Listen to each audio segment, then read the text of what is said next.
Dari hati aku cinta kamu,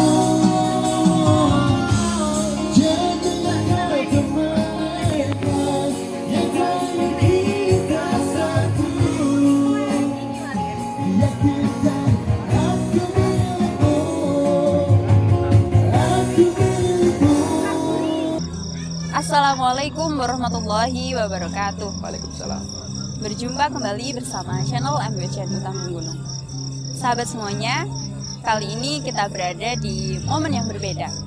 Pada kesempatan kali ini kita sedang merayakan 1 tahunnya channel MBC Utang Gunung. Kita sedang berada di warung 7 bintang. Nah, bisa kita lihat view di belakang saya, banyak sekali bintang ya. Di view-nya yang sangat indah, di momen yang indah kali ini kita akan berbincang-bincang dengan beliau, yakni Ustadz Eko Ali Sadikin selaku penggagas berdirinya channel MBC Utang Gunung. Baik, sebelumnya akan saya bacakan kurikulum vitae dari beliau.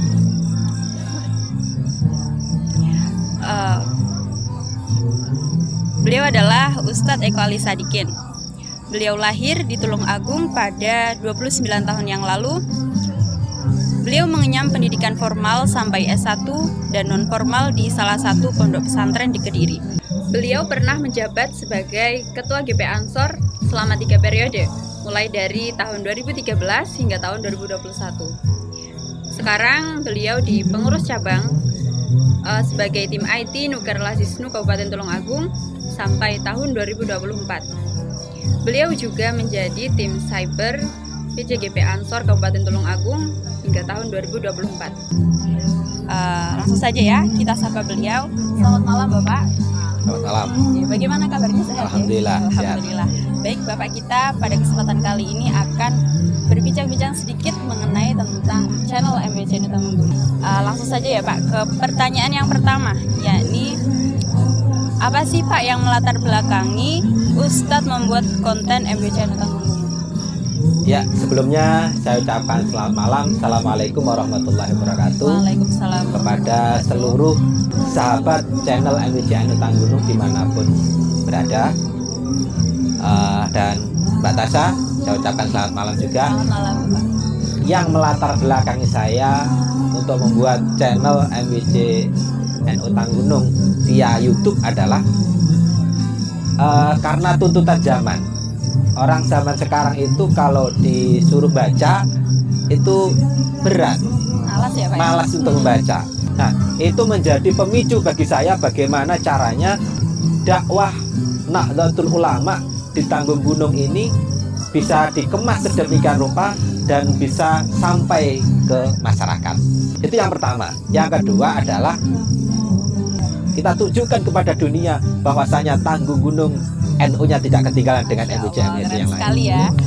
Jadi intinya juga supaya lebih ringan ya Pak ya, Iya. tersampainya kepada penonton. Dan terbukti begini Mbak Tasha, bisa kita lihat ya, bisa kita lihat bahwasanya di Tulung Agung inilah hanya Tanggung Gunung yang mempunyai channel YouTube. Masya Allah, berarti satu-satunya ya Pak? Ya betul. Ya, keren sekali, Masya Allah. Oke Pak, baik, selanjutnya kapan sih Pak konten pertama channel MBC Utang Gunung itu dibuat? Konten pertama kali saya buat itu ketika bersamaan dengan pengerukan Cakarayam gedung MBC Tanggung Gunung.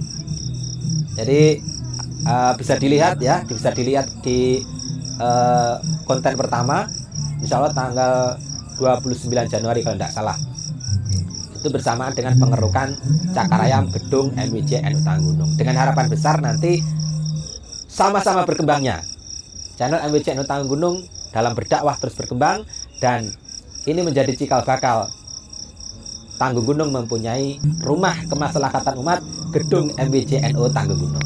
Seperti itu. Seperti itu. Jadi bisa dikatakan berbarengan dengan pembangunan ya Betul, Pak ya? iya. Awal pembangunan. Oke, selanjutnya bagaimana sih Pak suka dukanya dalam membuat konten? Suka dukanya membuat konten, sukanya sih banyak.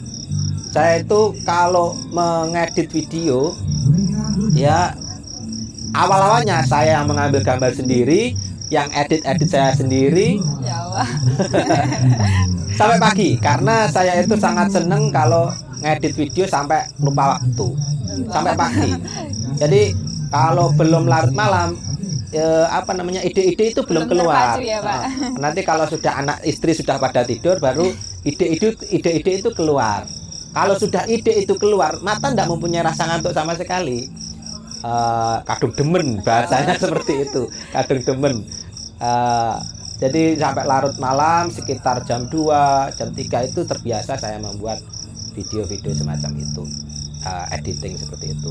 Itu suka dukanya. Dan yang sangat membuat saya betah di depan komputer ketika editing adalah ketika mengedit hostnya. Satu contoh aja dengan ketika host perform di depan kamera, kemudian ada jenengan, kemudian ada Mbak siapa lagi, ada juga Mbak Uci.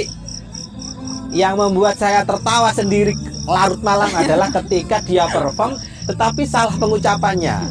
Itu adalah lucu yang tidak dibuat-buat. Gitu, seperti itu. Asiknya di situ ya, Pak. Oke, baik. Pertanyaan selanjutnya, program apa saja yang menjadi konten channel MWC NU Tanggung Gunung? Konten-konten yang ada di channel MWC NU Tanggung Gunung bisa kita lihat diantaranya adalah agenda kegiatan keorganisasian, mulai dari kegiatannya IPNU, kegiatannya IPPNU, kegiatannya Fatayat, kegiatannya Muslimat, Ansor, Banser, ada juga pelatihan kepemimpinan dasar dari Ansor, kemudian kegiatan-kegiatan MWC dan lain sebagainya. Itu yang pertama. Kemudian ada lagi konten yang cukup menarik itu ketika ngalah berkah dan ngaji sejarah. Itu ada, dan juga adalah yang paling utama adalah ngaji kitab. Jadi di Tanggung Gunung itu ada ngaji yang diprakarsai oleh Rois Suriah panjenenganipun Yai Jamaluddin, ngaji kitab Usfuriyah, kemudian ngaji kitab Ahlussunnah wal Jamaah, kemudian ngaji kitab Hikam. Itu bersama ustadz-ustadz kondangnya Tulungagung. Ada Gus Khairul Rakim dari Pondok Pesantren Darul Ulum Bandung, kemudian ada Kiai Faisal dari Pondok Darus Sholihin Campur Darat, kemudian ada Kiai Sotik dari Ngunut. Itu terlaksana setiap selapan sekali. Jadi dakwah-dakwah seperti inilah yang harus kita siarkan. Agar apa? Agar masyarakat Tanggung Gunung sendiri yang tidak bisa ngaji secara langsung tatap muka dengan yainya bisa ngaji lewat YouTube. Ya, sehingga mudah diakses gitu ya, Pak. Iya. Jadi gini Mbak Tasa, tidak ada waktu untuk tidak mengaji. Jadi ada media dakwah, ada media YouTube untuk kita terus mengaji.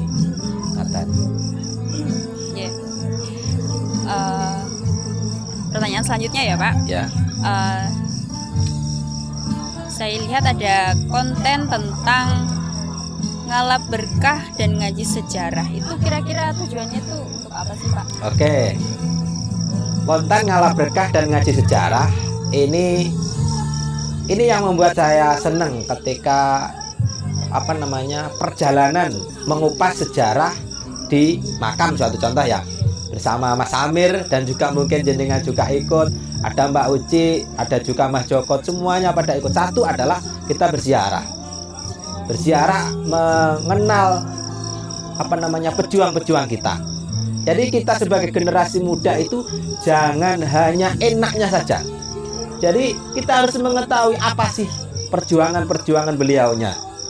Kita tiru dari apa yang telah beliau perjuangkan di Tulungagung. Seperti hanya yang berada di Pucang Laban ada Eyang Jayengkusumo.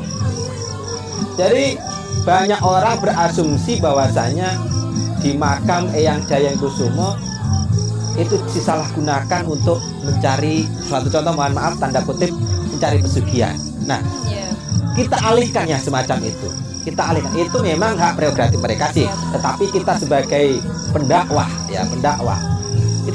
kita rubah jalur mereka yang mempunyai mindset ini loh tempat sekian, kita rubah bahwasanya di situ kita berziarah. Yang kedua adalah menggali sejarah bagaimana Mbah Eyang Jayengkusumo, bagaimana jiwa nasionalisme Mbah Jayengkusumo sing babat tanah Puncak Laban, dan masih banyak lagi.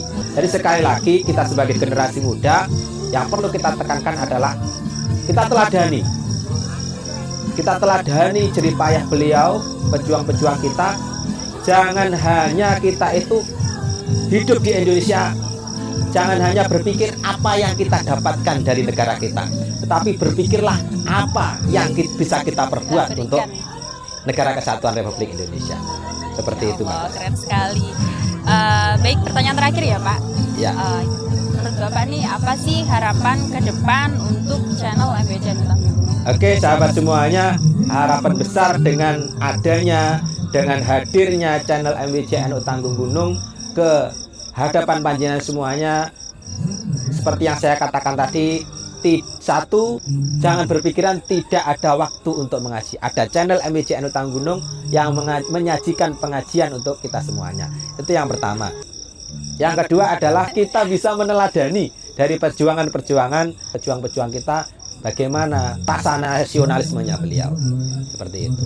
Dan menunjukkan kepada dunia bahwasanya inilah NU yang ada di Tanggungunung. Meskipun kita berada di daerah pegunungan, NU-nya tidak ketinggalan lainnya. Kita komitmen bersama-sama khidmat kepada Nahdlatul Ulama. Pesan dari saya, kalau kita masuk ke rumah besarnya Nahdlatul Ulama, kita tinggalkan jauh-jauh sandal kita. Dalam artian begini, kalau kita memang benar-benar berorganisasi di bawah Nahdlatul Ulama, hilangkan niat-niat yang lainnya. Dawuhnya Mbah Hasyim Asy'ari, sing sapa wonge ngopeni NU, mongko tak anggap dadi santriku. Sing sapa wonge dadi santriku, tak dongakne husnul khotimah sak anak turunnya. Seperti harapannya kan seperti itu. Tetapi kalau ada niatan kita yang lainnya, misalkan mencari popularitas dan lain sebagainya, itu hak prerogatif sebetulnya. Itu hak prerogatif, tetapi kita hilangkan dulu. Kita hilangkan yang semacam itu. Kalau seandainya Mbak Tasha kok berkhidmat ke Nahdlatul Ulama, terus kemudian kok di kemudian hari menjadi anggota dewan dan sebagainya, itu hanya fee, ya, hanya fee di dalam berorganisasi. Jadi bukan tujuan utama kita. Salah besar ketika kita ber-NU itu hanya sebagai batu loncatan untuk mendapatkan apa yang kita harapkan. Hati-hati tidak mendapatkan doanya Mbah Hasyim Asy'ari. Dan yang paling penting lagi adalah di dalam doanya Mbah Hasyim Asy'ari adalah siapa yang mau mengurusi NU, bukan pengurus NU. Banyak sekarang itu pengurus NU justru tidak mau mengurusi NU. Itu sangat banyak sekali. Bahkan ada orang yang tidak menjadi pengurus NU, tetapi beliau justru malah getol di dalam menghidupkan tradisi Ahlussunnah wal Jamaah. Itu yang dinamakan ngurus. Kalau bisa bagaimana? Yang paling bagus bagaimana? Ya jadi pengurus, ya memang benar-benar ngurusi. Kalau sudah menjadi pengurus tetapi tidak mau mengurusi NU, itu bisa menjadi urusan besar ini nanti. Gitu. Harapannya seperti itu. Mari kita bersama-sama bergandengan tangan bersama channel MWC Anu Tanggungunung mengembangkan dakwah Ahlussunnah wal Jamaah lewat channel MWC Anu Tanggungunung. Ya, Masya Allah, keren sekali ya teman-teman. Sahabat, demikianlah bincang-bincang kita pada kesempatan kali ini bersama beliau Ustadz Eko Ali Sadikin selaku penggagas berdirinya channel MWC Anu Tanggungunung. Kami ucapkan terima kasih Bapak Sama-sama. dan juga mudah-mudahan Bapak sehat selalu dan senantiasa diberikan keberkahan oleh Allah Subhanahu wa Ta'ala. Sahabat, kiranya itu saja yang kami sampaikan. Mudah-mudahan channel MWC Anu Tanggungunung bisa senantiasa memberikan keberkahan bagi kita semua. Wallahul muwaffiq ila aqwamit thoriq. Wassalamualaikum warahmatullahi wabarakatuh.